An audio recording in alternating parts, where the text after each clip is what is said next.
"Please, I'm already hurt," a simple waitress begged.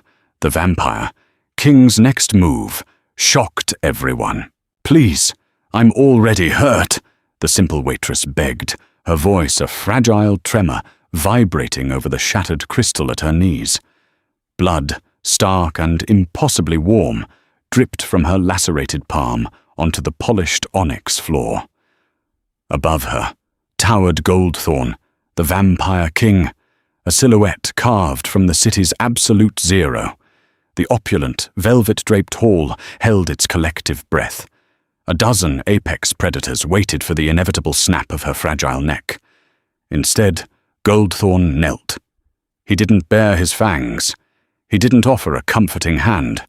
He pulled a pristine, silver-threaded handkerchief from his breast pocket, dropped it coldly over her bleeding fingers, and whispered, "Then learn to bleed profitably, Estelle." The Gilded Stem was not a place where one went to eat. It was a sanctuary where the city's elite went to consume.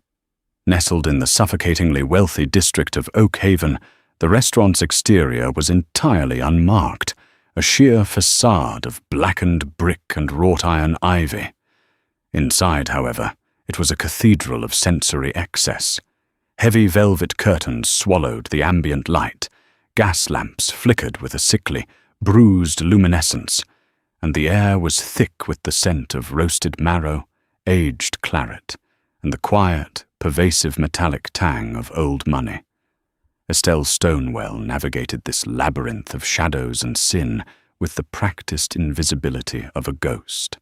At 24, her features were sharp, hollowed out by a lifetime of systemic deprivation, her skin carrying the pallor of someone who rarely saw the sun, unmediated by smog. She wore the standard uniform of the Gilded Stem, a high-collared, immaculate white blouse and a heavy black skirt that brushed the tops of her scuffed boots. It was designed to make the staff look like porcelain dolls, fragile, identical, and easily replaced. "Table 4 needs another bottle of the 89, and if you scuff the label this time, I will personally see that you are serving in the subterranean levels," hissed Otavia Mistwood. Otavia, the manager of the Gilded Stem, was a woman who seemed to be constructed entirely of razor wire and perfume. Her hair was pulled back so tightly it pulled at the corners of her cold, calculating eyes. She wasn't a vampire, but she possessed a cruelty that made the distinction irrelevant. "Yes, Madame Mistwood," Estelle murmured, her gaze firmly fixed on the polished mahogany floorboards. Her left side throbbed.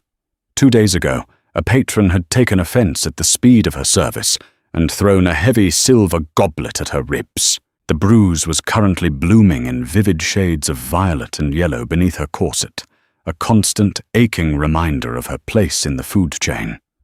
Tonight was no ordinary night. The air pressure in the room had dropped significantly around 9 o'clock, signaling the arrival of the apex class. The vampires did not come to the Gilded Stem often. They had their own, far darker establishments. But when they did, they required the absolute pinnacle of subjugation. Estelle balanced the silver tray with the 89 vintage, her knuckles white. She moved toward the secluded alcove in the back, obscured by a weeping willow sculpted from spun glass. Inside sat Frederick Lakeshire, a human aristocrat who fancied himself a player in the nocturnal politics of the city. He was sweating profusely, dabbing his forehead with a monogrammed cloth. Across from him sat Goldthorn. The Vampire King did not look like the monsters from the Penny Dreadfuls. He possessed a terrifying, immaculate stillness. His suit was the color of coagulated blood, tailored to a degree that defied human physics. His hair was a stark, brilliant silver, contrasting violently with eyes that were entirely, deeply black, like staring into the bottom of a frozen well. He wasn't radiating predatory hunger. He was radiating absolute, unshakable boredom.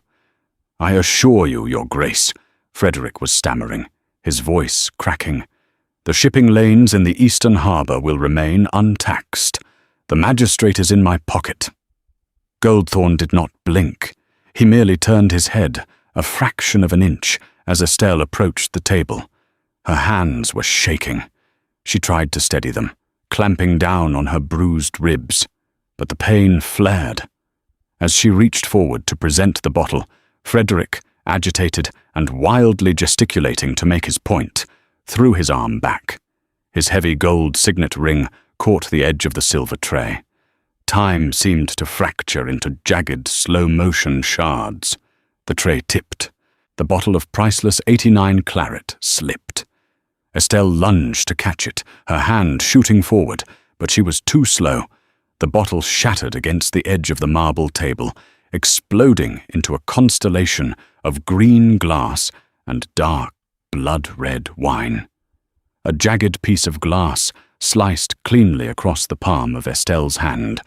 The sharp, searing pain was secondary to the paralyzing wave of pure, existential terror. Silence slammed into the alcove. The music in the main hall seemed to fade into a hollow ring. Frederick Lakeshire froze, his face draining of whatever little color it possessed. He looked at the shattered glass, then at Estelle, and finally at the king.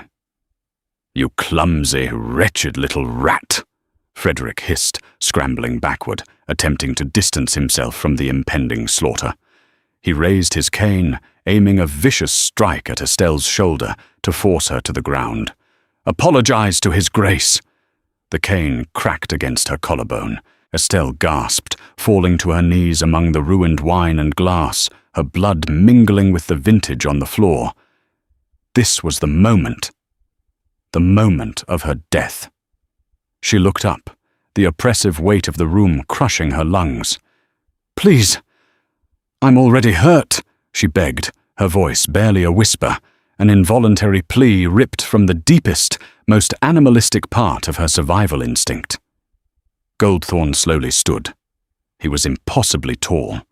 He stepped over the ruined wine, his polished shoes silent on the glass. He loomed over her. Estelle squeezed her eyes shut, waiting for the cold pierce of teeth or the snapping of bone. Instead, he knelt. He reached into his jacket. A piece of silk drifted down, landing softly over her bleeding palm. "Then learn to bleed profitably, Estelle," Goldthorn whispered. His voice was not a hiss, it was a baritone rumble that resonated in her chest cavity. He didn't look at Frederick. He simply stood back up, adjusted his cuffs, and walked out of the alcove, leaving the entire restaurant paralyzed in his wake. Estelle stared at the silk handkerchief. Embroidered in the corner, in fine silver thread, was the crest of the House of Goldthorn. Wrapped inside the fabric, pressed against her wound, was a heavy, cold iron key. She wasn't just spared. She was claimed. The alleyway behind the gilded stem smelled of rotting vegetables, ozone, and wet cobblestones. The rain had started an hour past midnight, a greasy drizzle that coated the city in a slick, reflective film. Estelle leaned against the cold brick wall, clutching her bandaged hand to her chest. She had been summarily dismissed by Octavia Mistwood, not with screaming, but with a terrifying, white-faced silence.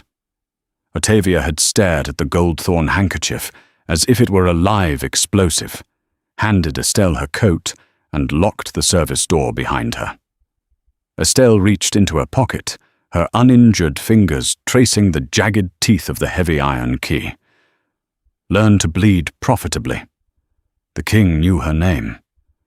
How did a creature who viewed humanity as an all-you-can-eat buffet know the name of a disposable waitress? A rather dramatic exit, wouldn't you say, Miss Stonewell?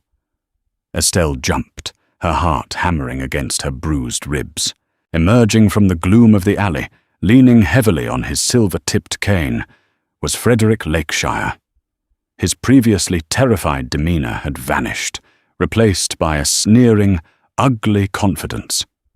He was flanked by two massive men wearing heavy trench coats, their eyes dead and flat. "Mr. Lakeshire," Estelle managed, pressing herself harder against the damp brick. "You made a fool of me in there," Frederick spat, stepping closer. The stench of stale alcohol and expensive cologne rolled off him. "You interrupted a negotiation that cost me 6 months and a fortune in bribes to set up." "It was an accident," she said, her voice tight. "Accidents are for people who matter," Frederick retorted. He tapped his cane against the cobblestones. "But then, I did some digging while Atavia was throwing you out." "Stonewell. Not exactly a common name in the slums, is it? Used to be quite prominent in the banking sector, before your father was caught laundering money for the rebel factions and threw himself off the arch of the Penance Bridge." Estelle's jaw clenched. The memory of the cold river water, the police knocking on their hollow door, the immediate descent into poverty. It flared hot and bright in her chest. "What do you want?" she asked, abandoning the deferential waitress persona. Frederick smiled, exposing stained teeth. "You possess something the king gave you, a token. I want it. Hand it over, and I won't have my associates here break your other hand. You see, the king is capricious. He likely gave it to you as a joke, a way to insult me. If I return it to him, I regain my footing." Estelle's fingers tightened around the key in her pocket. It was heavy, it was dangerous, but it was hers. For the first time in her life, the most powerful being in the city had looked at her and given her something other than an order or a blow.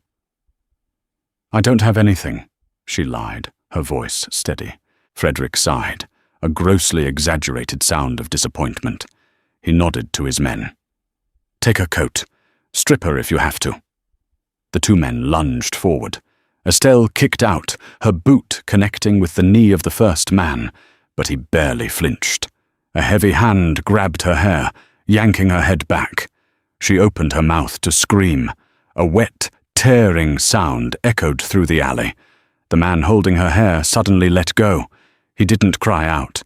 He simply folded in half, his torso sliding off his legs in a spray of violent crimson. The second thug froze, reaching for a weapon inside his coat. But before his fingers could grasp the handle, a blur of motion severed his hand at the wrist, followed instantly by his head. The 2 bodies hit the ground with twin, heavy thuds. Estelle fell back against the wall, gasping, wiping a splatter of hot blood from her cheek. Standing amidst the carnage was a woman. She wore a tailored suit of canary yellow, utterly out of place in the grim, rain-soaked alley. She held a long, curved blade that seemed to drink the meager light. "Oh, Frederick," the woman sighed, her voice musical, almost childlike. She casually flicked the blood off her blade. "You are delightfully persistent, but your taste in henchmen is tragically pedestrian." Frederick dropped his cane, falling to his knees. "Magnolia," he choked out, his eyes wide with a terror far deeper than what he had shown Goldthorn. I was just retrieving the king's property." Magnolia, a high-ranking vampire known for her erratic, joyful sadism, tilted her head. Her eyes were a vibrant, unnatural violet. "The king's property retrieves itself, Freddy. That's the fun part." She stepped over the corpses, her yellow heels clicking sharply. She stopped in front of Frederick. Without breaking eye contact with him, she reached out and grabbed Estelle by the jaw, turning her face left and right, inspecting her like a cut of meat. "A bit bruised," Magnolia commented, her skin ice-cold against Estelle's face. "But the bone structure is passable. I suppose His Grace has a vision. He usually does." "Please, Magnolia," Frederick begged, pressing his forehead to the wet cobblestones. "I swear fealty. I swear—" "Shh," Magnolia said, raising a finger to her lips. She moved so fast, Estelle didn't even see the swing. The The blade cleanly decapitated Frederick Lakeshire. His body slumped forward, a macabre offering in the rain. Magnolia didn't look at the body. She turned fully to Estelle, who was hyperventilating, pressing her hands against her mouth to trap a scream. Magnolia stepped close, entirely ignoring the gore surrounding them, and gently tucked a stray strand of hair behind Estelle's ear. "Don't be frightened, little bird," Magnolia whispered, her breath smelling faintly of cinnamon and copper. "You survived the night. But you should know, the king didn't give you that key out of mercy. He gave it to you because he is dying, and your family's bloodline is the only poison that accelerates it. Welcome to the board." Magnolia smiled, sharp and bright, and vanished into the rain, leaving Estelle alone with 3 corpses and a key that suddenly felt like a ticking bomb. The House of Goldthorn was not a castle. It was a fortress of brutalist architecture hidden in plain sight, an impenetrable monolith of black concrete and tinted glass towering over the financial district. Estelle stood before the massive steel double doors, dwarfed by the scale of it. She had walked for 3 hours through the freezing rain, the iron key burning a hole in her pocket. Magnolia's words echoed in her mind. "He is dying. Your family's bloodline is the poison." She didn't run. Running meant Frederick's allies would eventually find her. Running meant a return to the crushing poverty of the outer boroughs. She had begged the king because she was already hurt. Now she was stepping into the lion's den because the lion had given her the key to his cage. She pulled the key from her pocket. There was no visible keyhole on the steel doors. Hesitantly, she pressed the flat of the iron key against the smooth metal surface. A low, subsonic hum vibrated through the ground. The massive doors clicked and slid open with a pneumatic hiss, revealing a corridor bathed in stark, clinical white light. As she stepped inside, the doors sealed shut behind her, cutting off the sounds of the city entirely. "You are exactly 1 minute and 40 seconds late, Miss Stonewell." Estelle flinched.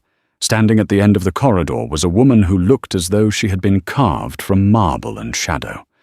She was exceedingly tall, wearing a sharply tailored military-style long coat.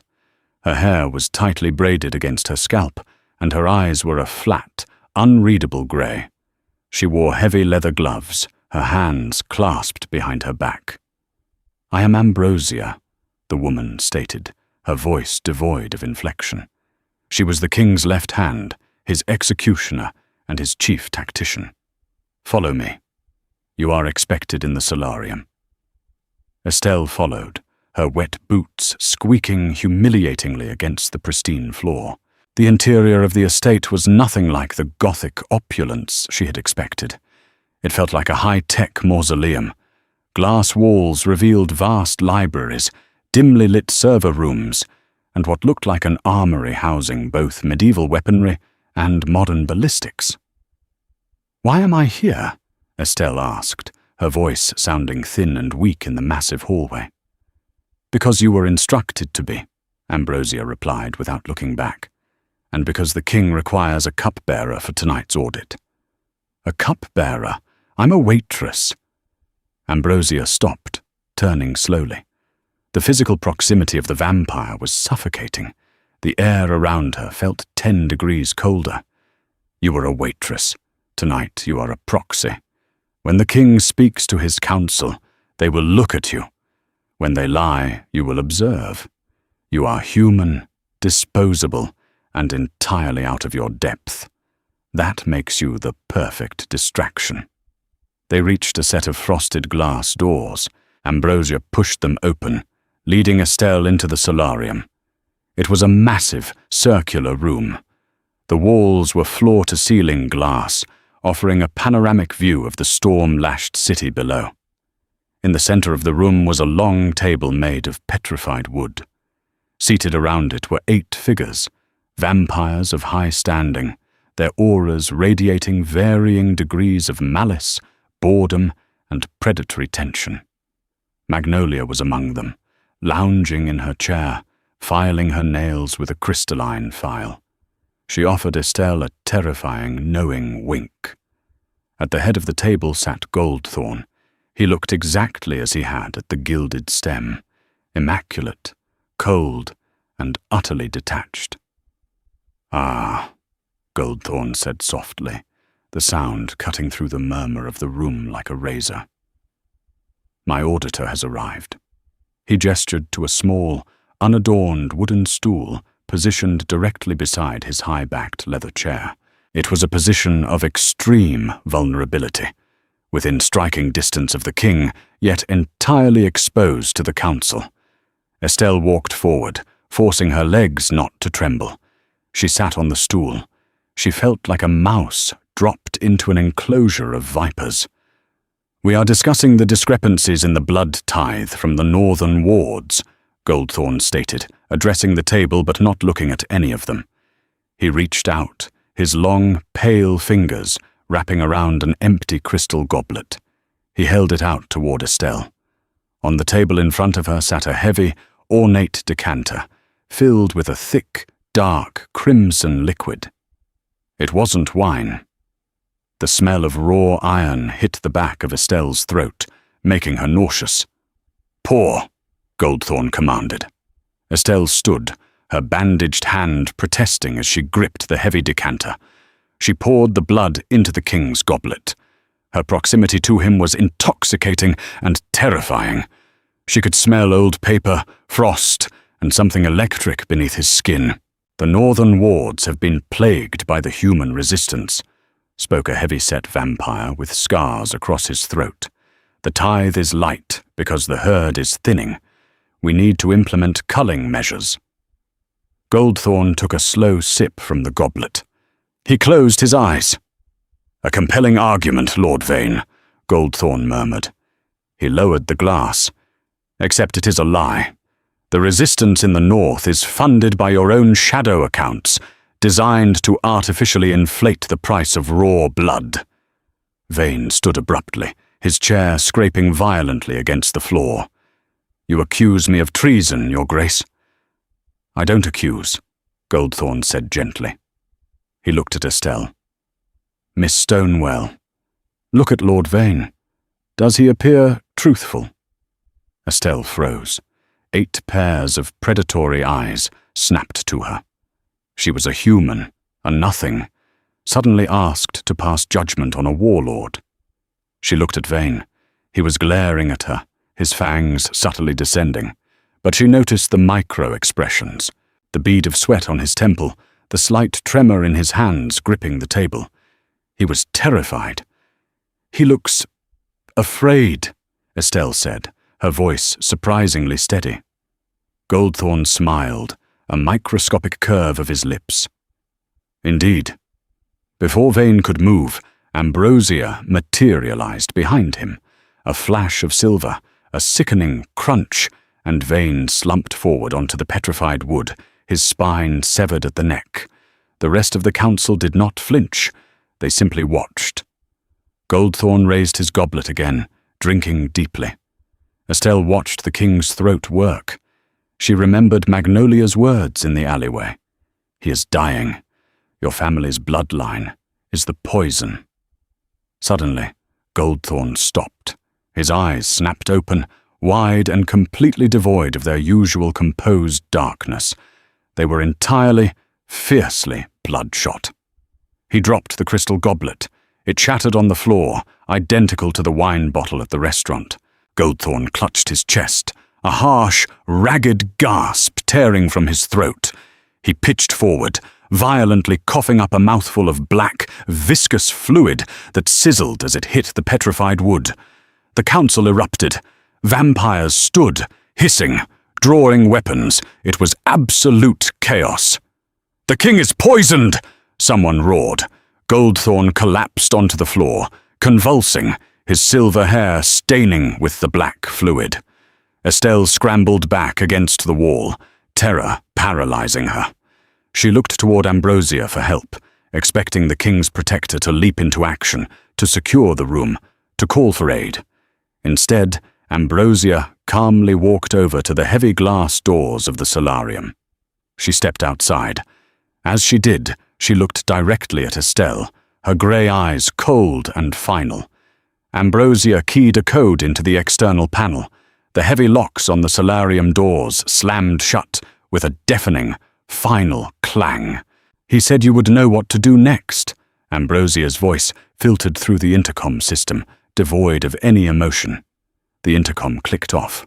Estelle was locked inside a sealed room with 7 panicked, blood-frenzied vampires and the violently dying body of the Vampire King. The clang of the solarium's heavy steel-reinforced glass doors sealing shut reverberated through the cavernous room like a judge's gavel. Estelle Stonewell was trapped in a translucent cage, suspended hundreds of feet above the stormy city, locked inside with 7 immortal apex predators and the violently seizing body of the Vampire King. For 3 agonizing seconds, the room existed in a state of suspended animation. The only sounds were the furious, driving rhythm of the rain, lashing against the panoramic windows, and the wet, terrible, gurgling rasps tearing from Goldthorn's throat as his silver hair painted the floor with viscous black bile. Then, the fragile veneer of aristocratic civility completely disintegrated. "Treason!" shrieked Lady Carmilla, a vampire whose silken gown was suddenly a stark contrast to the feral elongation of her jawline. Her eyes, previously a soft, deceptive amber, bled into a solid, soulless obsidian. "The king has been poisoned. Ambrosia has locked us in to slaughter us." "Ambrosia didn't pour the drink," growled Lord Thorn, a massive brute of a vampire who looked more like a scarred medieval warlord than a modern aristocrat. His gaze, heavy and utterly devoid of mercy, slowly rotated to lock onto Estelle. The rest of the council followed his line of sight. 7 pairs of predatory eyes, glowing with the sudden, chaotic influx of adrenaline and bloodlust, pinned the fragile human waitress to the wall. "The human," Thorn hissed, the words slurring slightly around his rapidly descending fangs. "She poured the blood. The little rat smuggled the poison in." "No," Estelle gasped, her voice sounding paper-thin and pathetic in the massive room. She pressed her back against the cold glass, the icy chill of the storm outside seeping through her high-collared blouse. He asked me to pour it. The decanter was already here, I swear it." "Tear her apart," Magnolia suggested lightly. She was still sitting in her chair, observing the chaos with the bright, detached fascination of a child watching ants burn under a magnifying glass. "Quickly, though. I suspect whatever is rotting his grace from the inside out is airborne." Thorn lunged. He didn't walk. He traversed the space between the petrified wood table and the glass wall with a terrifying, physics-defying burst of speed. Time for Estelle dilated into a slow, syrupy crawl. This was the second time tonight death was rushing toward her. But the terrified paralysis that had frozen her at the restaurant was gone. It was replaced by a cold, jagged spike of pure survival instinct. Magnolia's words from the alleyway echoed with deafening clarity in her skull. "He is dying. Your family's bloodline is the only poison that accelerates it. He said you would know what to do next. Why give her the iron key? Why wrap it in his own handkerchief?" Estelle's hand plunged into her heavy black skirt pocket. Her fingers, slick with the sweat of sheer terror, wrapped around the jagged teeth of the iron key. The rough metal ground violently against the raw, open laceration on her palm. A fresh wave of her own warm blood pulsed out, coating the iron. As Thorn's massive, clawed hand reached for her throat, intending to crush her windpipe in a single squeeze, Estelle pulled the blood-soaked key from her pocket and slammed it blindly against the glass wall behind her. She expected the glass to shatter. She expected to fall backwards into the storm and plummet to the streets below. Instead, The instant her bloodied key made contact with the glass, the entire solarium violently lurched. A low, bone-rattling frequency erupted from the floorboards. The glass didn't break. It illuminated with a blinding, searing network of archaic, ultraviolet runes. Thorn roared in agony as the ultraviolet light hit him. His flesh smoked, and he was thrown violently backward, crashing over the petrified wood table. The other vampires shielded their eyes, shrieking as the magical warding triggered by the key burned the ambient shadows from the room. The floor beneath Estelle and the convulsing king did not hold. With a deafening mechanical grind, a perfectly circular section of the floor, encompassing Estelle, Goldthorn, and the wooden stool, dropped out from under them. Estelle screamed as gravity abandoned her. The drop was sheer, plunging them down a dark, cylindrical shaft, hidden within the core of the skyscraper. The wind rushed past her ears in a deafening roar. She slammed her eyes shut, waiting for the bone-shattering impact at the bottom. But the descent rapidly decelerated. The platform hissed as pneumatic brakes engaged, bringing them to a shockingly gentle halt in a chamber steeped in absolute, oppressive darkness. Estelle lay on the cold stone floor, her heart hammering against her bruised ribs like a trapped bird. Her lungs burned as she gasped for the stale, dust-choked air. She was alive. She had triggered an emergency escape hatch, hardwired to respond only to the king's key and, presumably, her specific blood. A heavy, agonizing silence blanketed the dark room. "Goldthorn?" she whispered, the name feeling utterly foreign on her tongue. There was no sound of convulsing, no ragged gasping.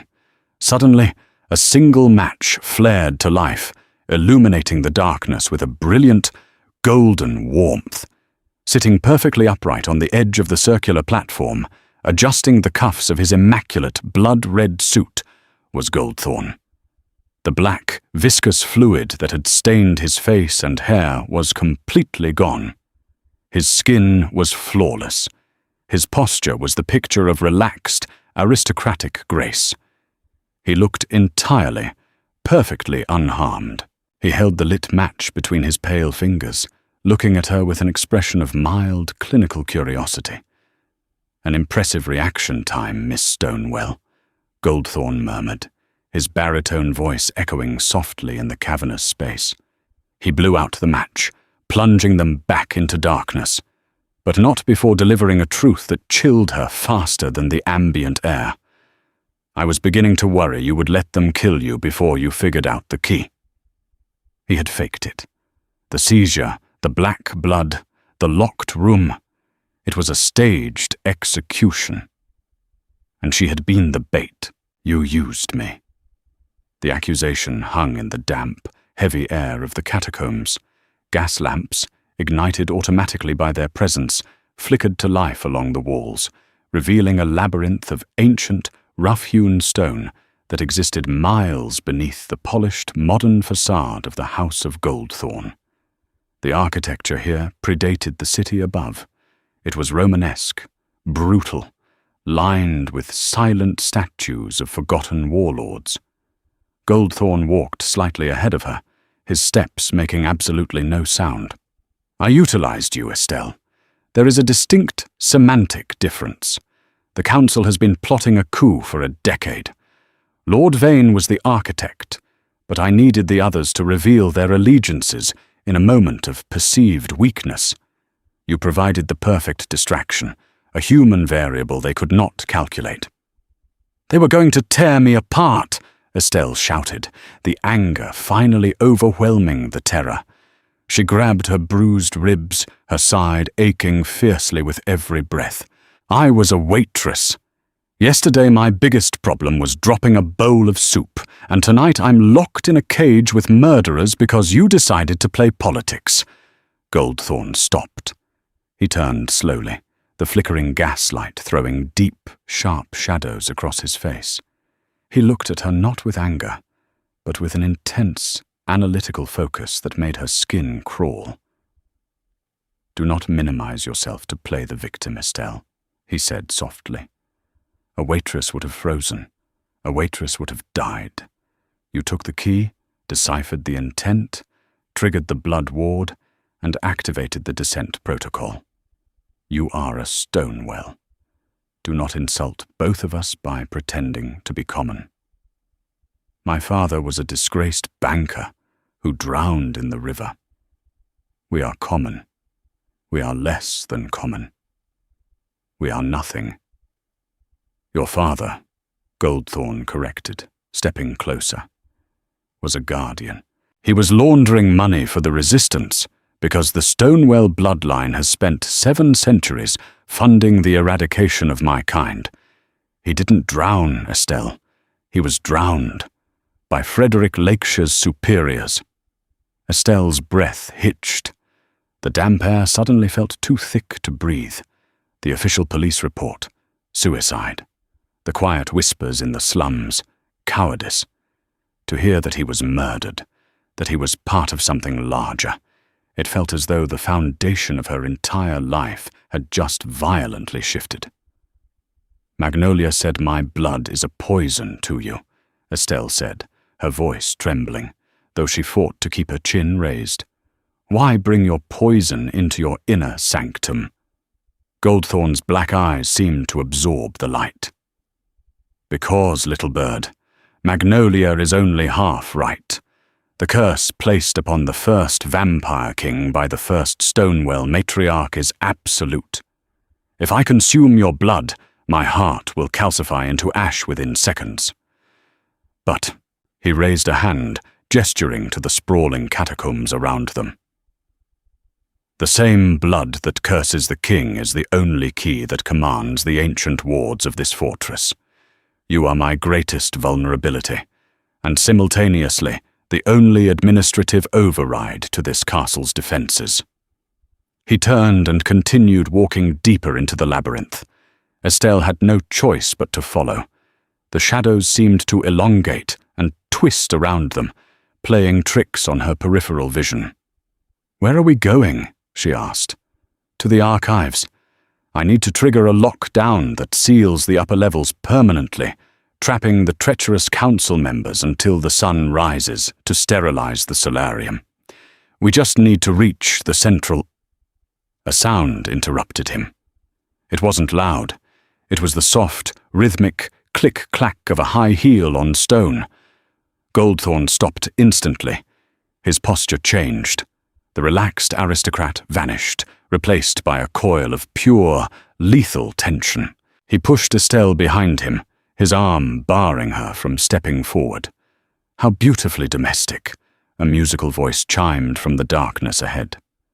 Emerging from the shadows of a massive stone archway was Magnolia. Her canary-yellow suit was now stained with dark streaks of dried blood. In her left hand, she held the severed head of Ambrosia, the king's supposedly invincible protector. She casually tossed the head aside.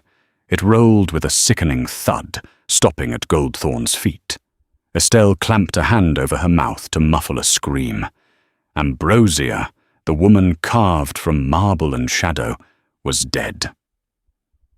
"The warding on the solarium was impressive, Your Grace," Magnolia said, smiling brightly, twirling her curved blade.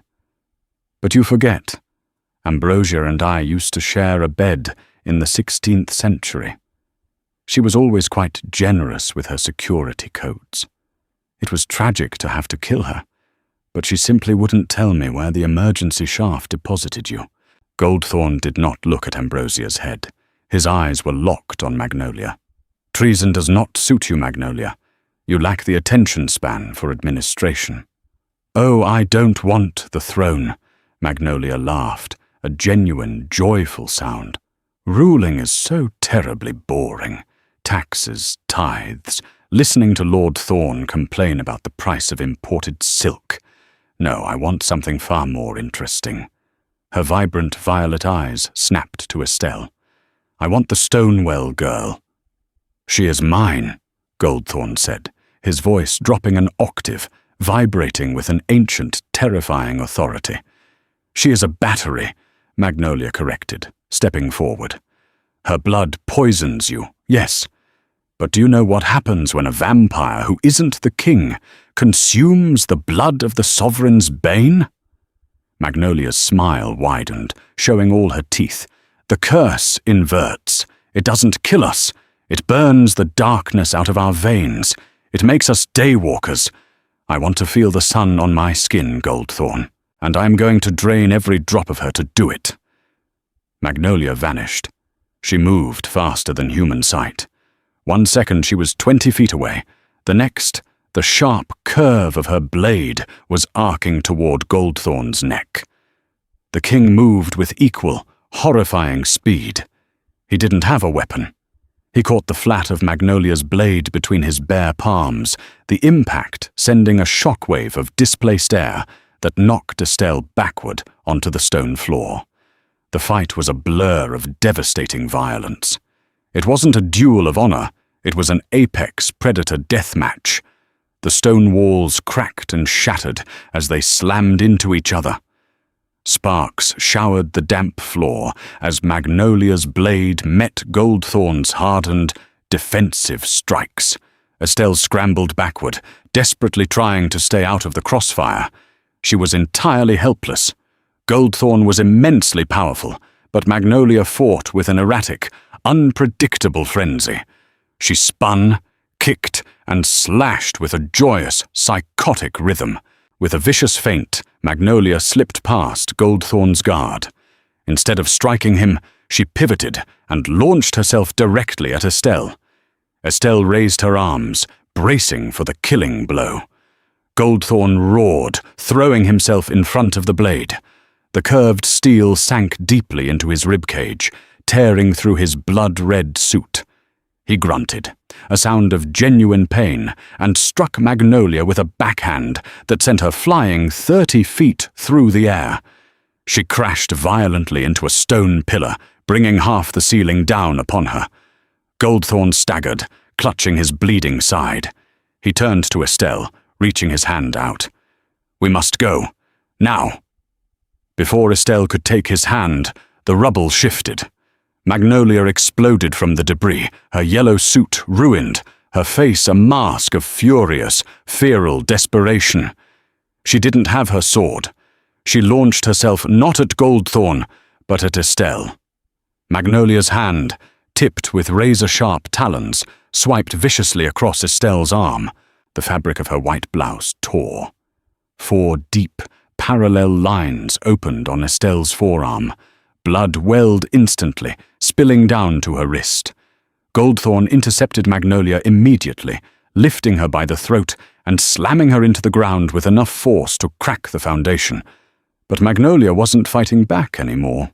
She was laughing. In her hand, clutched tightly, was a small, torn piece of Estelle's blood-soaked sleeve. Magnolia brought the fabric to her mouth and sucked the blood from it with a desperate, ecstatic hunger.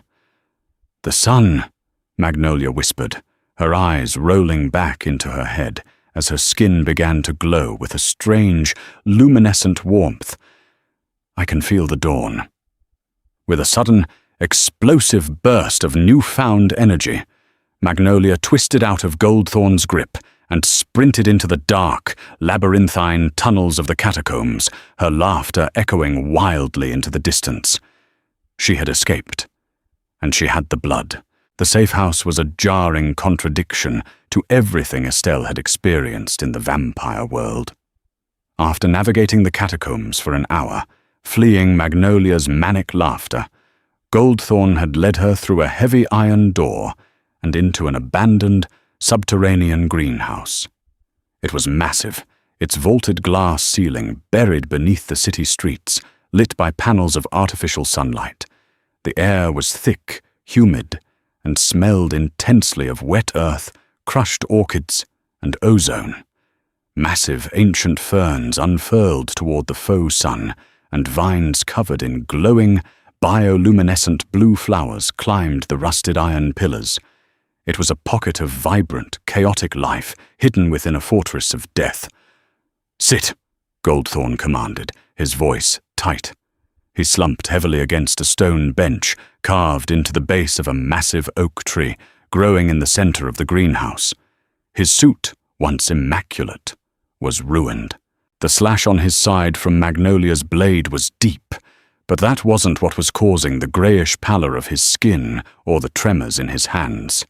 "You're hurt," Estelle said, stepping closer cautiously. She clutched her own bleeding arm. The cuts burned fiercely. "The blade was coated in dead blood ash," Goldthorn rasped, leaning his head back against the bark, closing his eyes. "An old trick. It inhibits cellular regeneration. I will not heal quickly." Estelle looked around the massive greenhouse. There were stone basins filled with clear water and woven baskets holding various herbs. She walked over to a basin, tore a clean strip of fabric from the hem of her heavy skirt, and soaked it in the cold water. She returned to the king, hesitating for only a moment before kneeling beside him. "Let me," she said softly. Goldthorn opened one black eye. He looked at the wet cloth, then at her face. For the first time, the terrifying, unshakable stillness was gone. He looked exhausted. He looked almost human. He gave a microscopic nod. Estelle carefully unbuttoned his ruined jacket and pulled his silk shirt aside. The wound was horrific, edges blackened by the ash. She began to gently clean it. The contrast was absurd. The most dangerous creature in the city was submitting to the care of a bruised, exhausted waitress. "Why did you protect me?" Estelle asked, her voice low in the quiet hum of the greenhouse. "You could have easily stepped aside. Let Magnolia take me. You said I was your greatest vulnerability. If she drained me, the poison that kills you would be gone." Goldthorn watched her hands as she worked. "You possess a terrifyingly pragmatic mind, Estelle. You are correct. My existence would be infinitely safer if you were dead." "Then why?" He looked up, meeting her gaze. The absolute dark of his eyes seemed to fracture, revealing a profound, ancient weariness. "Because, little bird, for 300 years, everyone I have ever encountered has either tried to kill me, manipulate me, or worship me out of fear. When Frederick Lakeshire threw you to the floor, when the glass cut your hand, you looked at me. I was begging for my life." "No," Goldthorn corrected softly. "You said, 'Please, I am already hurt.' You didn't ask me to spare you. You asked me to recognize your pain. It was the most human, the most arrogant, and the most compelling thing anyone has said to me in a century." Estelle's hands stilled. Her heart did a strange, painful flutter against her bruised ribs. She was not a romantic. The slums had beaten the fairy tales out of her by the time she was 10. But the intensity of his gaze, the quiet intimacy of the humid greenhouse, was disarming. "Besides," Goldthorn added, a ghost of his aristocratic smirk returning, "if Magnolia becomes a daywalker with your blood, she will systematically slaughter the entire council and burn the city to the ground out of sheer boredom. I have investments in Oakhaven." Estelle couldn't help it. She let out a breathless, exhausted laugh. "Of course. Property values." She finished cleaning the wound and tied the damp cloth tightly around his torso to stem the bleeding. As she tied the knot, a drop of her own blood from her slashed arm fell, landing squarely on a patch of the bioluminescent blue flowers growing at the base of the oak tree. The reaction was instantaneous. The flowers didn't wither. They didn't burn. The glowing blue light instantly flared into a blinding, brilliant gold. The vines rapidly expanded, growing inches by the second, weaving themselves rapidly toward the stone bench where Goldthorn sat. Goldthorn shoved Estelle back, trying to stand, but he was too weak. The golden, rapidly growing vines wrapped around his ankle, then his calf, ascending his leg with terrifying speed. "What is happening?" Estelle panicked, grabbing a rusted gardening trowel from the dirt, preparing to hack at the vines. "Do not touch them!" Goldthorn hissed, his voice laced with genuine alarm. "Your blood, it isn't just poison to the king. It is life magic. It is reacting to the latent enchantments of the greenhouse. It is trying to—" He didn't finish. The golden vines wrapped tightly around his bleeding wound. Instead of crushing him, the vines seemed to fuse with his flesh. The blackened, ash-ruined edges of his skin began to sizzle and knit together. The vines were force healing him, using the magical residue of her blood. But Goldthorn was screaming. The healing was agonizing. The ancient curse in his blood was fighting the aggressive life magic of the vines. He arched his back, his black eyes wide and unfocused, veins standing out on his neck as the two opposing forces warred inside his body. "Goldthorn!" Estelle yelled, dropping the trowel, not knowing how to stop the process she had accidentally started. Suddenly, the heavy iron door of the greenhouse burst open with the screech of tearing metal. Estelle spun around, expecting Magnolia to have returned, Daywalker powers activated. Standing in the doorway was Ambrosia. Estelle froze, the breath leaving her lungs. Ambrosia's head had been severed. She had seen it roll across the stone floor. Yet, here the executioner stood. However, something was profoundly wrong. Ambrosia's military coat was soaked in blood. Her skin, normally pale marble, was cracked and glowing with the same eerie golden light as the vines. There was a jagged, glowing scar, completely encircling her neck. Ambrosia did not look at the screaming king wrapped in vines. She walked directly toward Estelle. Her movements were stiff, unnatural, like a marionette being pulled by jagged strings. Estelle backed away, raising her bleeding arm defensively. Ambrosia stopped 3 feet from Estelle.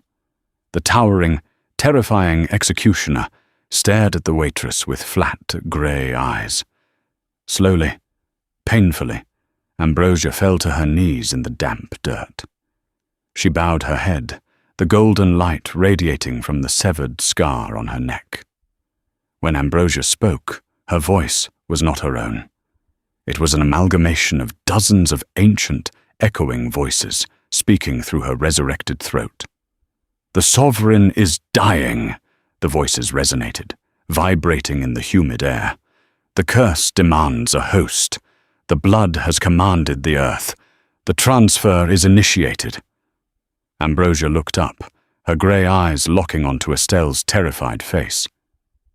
"The king is dead," Ambrosia intoned softly. "Long live the queen." The subterranean greenhouse, once a sanctuary of quiet, humid life, had become an epicenter of ancient, violent magic. Ambrosia's headless body knelt in the damp earth, the jagged, glowing scar on her neck pulsing in time with the golden light that was slowly suffocating Goldthorn. Estelle could not breathe. The air in the room had grown impossibly dense, charged with a static electricity that made her skin prickle and her hair float around her face. "The king is dead. Long live the queen."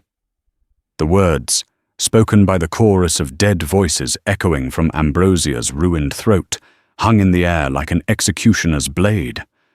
On the stone bench, Goldthorn's screams abruptly ceased. His back, arched in agony, suddenly slammed down against the ancient oak tree. The golden vines, thick as pythons and glowing with the stolen life magic of Estelle's blood, didn't retreat. Instead, they began to wither. They turned from brilliant gold to a brittle, ashen grey, crumbling into dust that rained down on his motionless body. "Goldthorn," Estelle whispered, her voice cracking. She took a step forward, her legs feeling like lead. She expected him to stand up, to brush the ash from his ruined suit, to offer a clinical, terrifyingly calm assessment of the situation. He didn't move. His skin, previously the color of polished marble, had taken on a dull, waxy translucence. The deep laceration on his side, left by Magnolia's ash-coated blade, was completely healed, but his chest was perfectly, horrifyingly still. "The vessel is emptied," Ambrosia's headless corpse intoned, rising slowly to its feet. The body turned toward Estelle. "The sovereign curse of the Stonewell line cannot exist without a host. The earth has mediated the transfer. You, the origin of the blood, are now the tether." "No!" Estelle gasped, backing away until her shoulders hit the cold iron framing of the greenhouse wall. "I'm human. I'm just a human." "You were a human," the voices corrected. "Now you are the apex." Ambrosia raised a gloved hand and pointed a single finger directly at Estelle's chest. A beam of pure, agonizingly cold light erupted from Ambrosia's severed neck and struck Estelle squarely in the sternum. Estelle screamed, a sound that tore at her vocal cords. It felt as though a frozen iron spike was being driven into her heart. The pain was absolute, eclipsing the memory of the shattered glass, the bruised ribs, the terror of the solarium. But it wasn't just physical pain. It was a torrential flood of consciousness. She saw centuries flash behind her tightly squeezed eyelids. She felt the crushing, infinite boredom of immortality. She tasted the metallic tang of 1,000 battlefields, felt the velvet and silk of forgotten empires, and experienced the raw, gnawing, inescapable hunger that defined the vampire race. It was a psychic tidal wave, threatening to drown her fragile human mind in an ocean of predatory instinct. "Fight it," a voice whispered in the chaos. It wasn't Ambrosia. It sounded like the rushing river where her father had drowned. "You are a stone well. We do not break." Estelle gritted her teeth, tasting her own blood as she bit down on her lip. She forced her eyes open. The world was different. The colors were hyper-saturated. She could hear the individual drops of condensation falling from the glass ceiling. She could hear the faint, erratic beating of a moth's wings hiding in the ferns, the light connecting her to Ambrosia severed with a sharp crack. Ambrosia's body collapsed into a pile of lifeless ash and grey dust. Estelle fell to her knees, gasping for air. Her heavy black skirt and torn white blouse felt like foreign garments. She looked at her hands. The deep laceration on her palm from the restaurant and the claw marks on her forearm from Magnolia were gone, replaced by smooth, flawless skin that radiated a faint, icy aura. She felt no desire for blood. She felt no vulnerability to the artificial sunlight beaming from above. She felt only power, heavy, ancient, and absolute. She looked over at Goldthorn. He was truly dead. The curse that had sustained his unnatural life had been ripped from him. Estelle stood, her movements shockingly fluid, devoid of human clumsiness. She walked over to the stone bench and looked down at the fallen king. A strange, pragmatic sorrow twisted in her chest. He was a monster, a manipulator, but he had shielded her. He had seen her when the world treated her as invisible.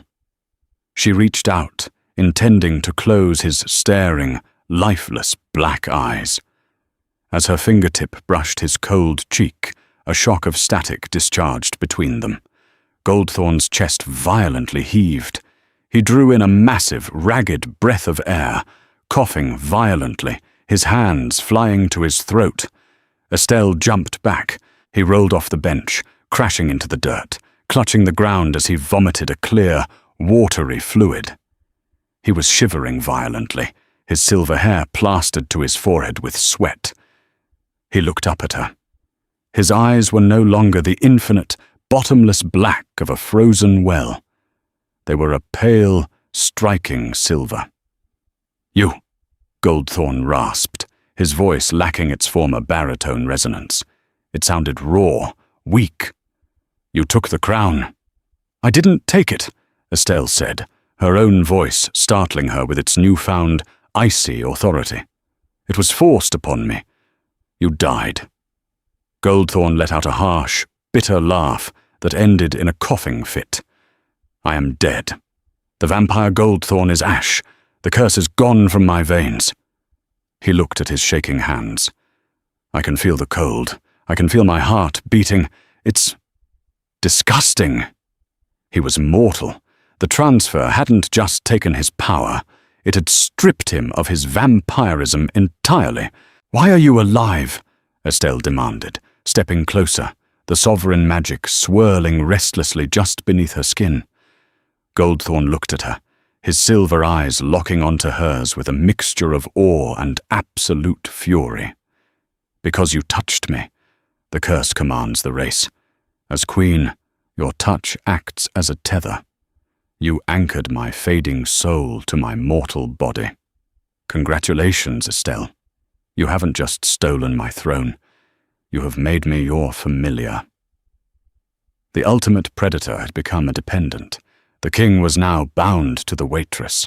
The gilded stem was unrecognizable. At 2 o'clock in the afternoon, the heavy, light-swallowing velvet curtains had been violently ripped from their tracks, piled in a smouldering heap in the center of the mahogany dining room. The massive, stained glass windows overlooking Oakhaven had been shattered, allowing the harsh, blinding afternoon sun to pour unobstructed into the cathedral of excess. The restaurant was silent, save for the soft, panicked weeping coming from the corner. Huddled behind the wreckage of the spun-glass weeping willow were a dozen elite patrons and the surviving staff. Among them, clutching a ruined silver tray to her chest, was Atavia Mistwood. Her impeccable hair was undone, her calculating eyes wide with unadulterated terror. In the center of the sun-drenched room stood Magnolia. She had discarded the ruined canary-yellow suit for a flowing gown made from the restaurant's velvet drapes, pinned together with a jagged piece of crystal. Her skin was no longer pale. It was flushed, radiant, and glowing with an unnatural golden heat. The direct sunlight, which should have reduced her to cinders in seconds, bathed her like a spotlight. It's so warm, Magnolia sighed, spinning in a slow circle, her arms outstretched. Her violet eyes were wide and manic. 300 years in the damp and the dark, plotting in cellars, whispering in catacombs, and all I needed was a little sip of a commoner's blood. She stopped spinning and walked toward the huddled hostages. Her bare feet left faint, scorch marks on the mahogany floor. She grabbed a wealthy magistrate by the collar of his silk shirt and hoisted him into the air with terrifying ease. "Tell me," Magnolia whispered, smiling brightly as the man choked. "How does the sun feel on your skin? Do you take it for granted? Let's see if you burn as beautifully as we do."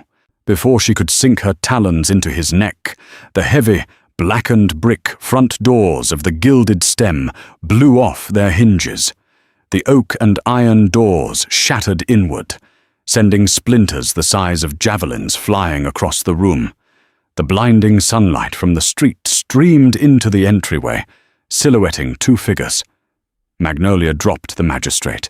He scurried backward, sobbing. Stepping over the ruined threshold was Estelle. She wore the tattered remains of her waitress uniform, but she moved like a monarch entering a conquered territory. The air around her shimmered with a profound, freezing pressure that cracked the remaining crystal goblets on the tables as she walked past. Behind her, leaning heavily on a discarded iron fireplace poker, walked Goldthorn. He wore a heavy, hooded cloak, scavenged from the catacombs to protect his newly mortal, highly sensitive skin from the afternoon glare. He looked frail, but his pale silver eyes burned with a tactical, cold rage. "Well, well," Magnolia clapped her hands together in delight. "The little battery survived, and you brought a pet. How far the mighty have fallen, your grace, hiding behind a waitress." "I am not a waitress," Estelle said. Her voice didn't echo, but it carried a subharmonic frequency that made the hostages clamp their hands over their ears. "And you are trespassing in my city." Magnolia laughed, a sharp, ringing sound. "Your city? Oh, you took the curse. I can smell it on you. The heavy, rotting scent of the sovereign. But you see, little bird, you have no power over me." Magnolia slashed her hand through the air. A shockwave of pure, golden energy erupted from her, shattering the remaining tables and throwing the hostages backward. Estelle raised a hand. She commanded the blood in Magnolia's veins to boil, to freeze, to submit, the way the sovereign curse dictated. Nothing happened.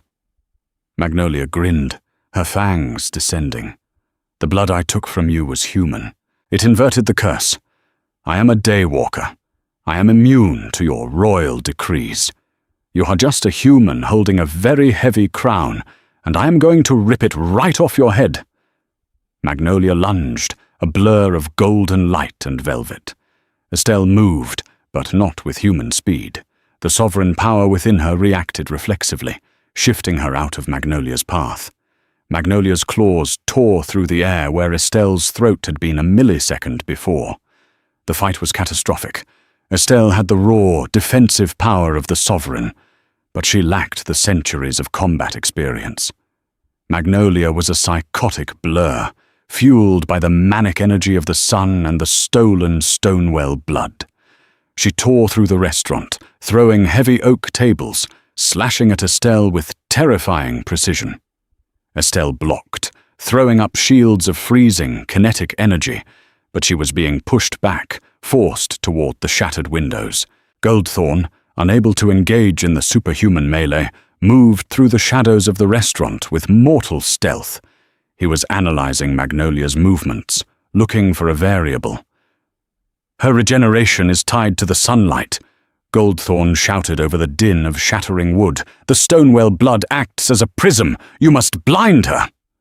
Estelle ducked under a vicious swipe that decapitated a marble statue.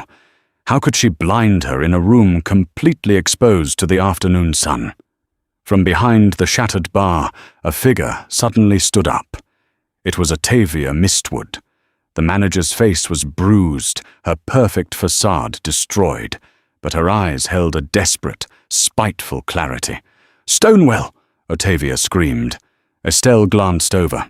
Octavia hefted a heavy, lead-lined canister from the underbar storage. It was the industrial, alchemically laced solvent used to clean vampire blood stains, a highly corrosive, light-absorbent acid. With a grunt of effort, Octavia hurled the heavy canister across the room. Magnolia, blinded by her own bloodlust and the golden light, didn't notice the canister until it was too late. Estelle raised her hand, using the sovereign kinetic force not to block, but to crush the canister mid-air, directly above Magnolia's head. The heavy lead ruptured. The black, viscous solvent exploded outward like a rainstorm of ink. It coated Magnolia's glowing skin, instantly absorbing the sunlight. The reaction was immediate and horrific. Deprived of the solar radiation that was sustaining her inverted curse, the stolen human blood in Magnolia's veins suddenly recognized the vampire host. Magnolia shrieked, a sound of pure, unadulterated agony, as her golden glow rapidly turned to a sickly, necrotic grey. The Daywalker immunity shattered. She was vulnerable, and the Queen was angry. The acrid smell of burning velvet and dissolving flesh filled the gilded stem. Magnolia clawed at her face, smearing the black solvent, desperately trying to scrape it away to let the sunlight back in. But the alchemical acid clung to her, burning deep into her skin, severing her connection to the sun. Estelle stepped forward. The ambient temperature in the room plummeted. Frost began to form on the shattered mahogany floorboards beneath her boots. She could feel Magnolia now. With the Daywalker immunity broken, the vampire was suddenly a blazing beacon on the Sovereign's internal radar. Estelle could feel the frantic, terrified beating of Magnolia's heart, the chaotic rush of blood through her veins. "You wanted my blood," Estelle said, her voice dropping into a register that vibrated the marrow in the bones of everyone present. "I am taking it back." Estelle raised her hand, her fingers curled slightly inward. She didn't use physical force. She reached out with the ancient, crushing weight of the Stonewell curse that now resided in her chest. She locked onto the specific, stolen drops of her own blood that were keeping Magnolia alive. "Return," she commanded mentally. Magnolia froze. Her violet eyes widened in absolute terror as her body rebelled against her. She dropped to her knees, clutching her chest. A sickening, wet, tearing sound echoed through the silent restaurant. From the pores of Magnolia's skin, a fine crimson mist began to extract itself. The stolen human blood was forcibly drawn out of her system, pulling the inverted curse with it. The mist drifted through the sunlit air, drawn magnetically toward Estelle, absorbing harmlessly into her outstretched palm. As the last drop of stolen blood left her, the full, devastating reality of Magnolia's situation crashed down upon her. She was a 300-year-old vampire, stripped of her daywalker immunity, kneeling in a room flooded with direct, unyielding afternoon sunlight. Magnolia looked up at Estelle, the manic joy gone, replaced by the grim acceptance of the apex predator who had finally been hunted. "Well played, little bird," Magnolia whispered. Then the sunlight took her. It wasn't a slow burn. It was instantaneous ignition. Magnolia's body erupted into a pillar of blinding, white-hot fire. She didn't even have time to scream. Within 3 seconds, the fire consumed itself, leaving nothing behind but a perfectly scorched outline on the floorboards and a pile of fine, grey ash drifting in the breeze from the shattered windows. Silence descended on the gilded stem. The hostages remained frozen, terrified to even breathe. Octavia Mistwood slowly lowered herself back behind the ruined bar, staring at Estelle with a mixture of horror and profound, self-preserving respect. Estelle lowered her hand. The freezing pressure in the room dissipated. She felt a wave of exhaustion hit her. But it wasn't the physical fatigue of a waitress. It was the heavy, mental toll of wielding the sovereign power. She turned to look at Goldthorn. The former king had pulled his hood back. The sunlight filtering through the room didn't burn him, but he winced at the brightness, shielding his pale silver eyes. He looked at the ash, then at Estelle. "The council remains locked in the solarium," Goldthorn said, his voice quiet, practical. "By nightfall they will breach the doors. They will sense the shift in the power dynamic. They will come looking for the new sovereign." "Let them come," Estelle said, surprised by the calm certainty in her own voice. "They are tied to the curse. The curse answers to me. If they want to challenge the throne, they will find out exactly what a Stonewell can do with it." Goldthorn nodded slowly. A strange, unfamiliar expression crossed his face. It was relief. The crushing burden he had carried for 3 centuries, the constant paranoia, the agonizing isolation of the curse. It was gone. He was mortal, weak, and bound to a human queen. But for the first time in his existence, he was not a prisoner of his own blood. He stepped forward and executed a flawless, deeply respectful bow, not as a king to a waitress, but as a strategist to his monarch. "What are your orders, Your Grace?" Goldthorn asked. Estelle looked around the ruined cathedral of wealth, at the cowering elites who had once treated her as invisible. She looked at her hands, no longer calloused and bleeding, but thrumming with the terrifying power of an ancient bloodline. She hadn't asked for the crown, but she would never, ever beg to be spared again. We go back to the House of Goldthorn, Estelle commanded, her voice ringing clear and steady in the sunlight. We prepare the solarium, and we teach the Apex class how to kneel. The crown of the sovereign was not made of gold or jewels. It was forged from the heavy, iron chains of ancient blood and survival. Estelle Stonewell, the simple waitress who had bled on a polished floor, now sat upon a throne of shadows, the undisputed architect of the night. She did not rule with the cold cruelty of a monster, nor the fragile mercy of a human. She ruled with the pragmatic, unyielding strength of someone who knew exactly what it cost to survive the dark. Beside her stood the mortal who had once been king, a testament to the unpredictable, devastating power of a single drop of blood. In a city built on fangs and fear, the true reign of the Day Queen had only just begun. If you were captivated by Estelle's dark ascent and the shocking twists of the Vampire King's court, don't let the story end here. Like this story to support the dark fantasy realm, share it with fellow readers who crave unpredictable cinematic drama, and subscribe for more thrilling, emotionally rich narratives that defy expectations. Join the court today.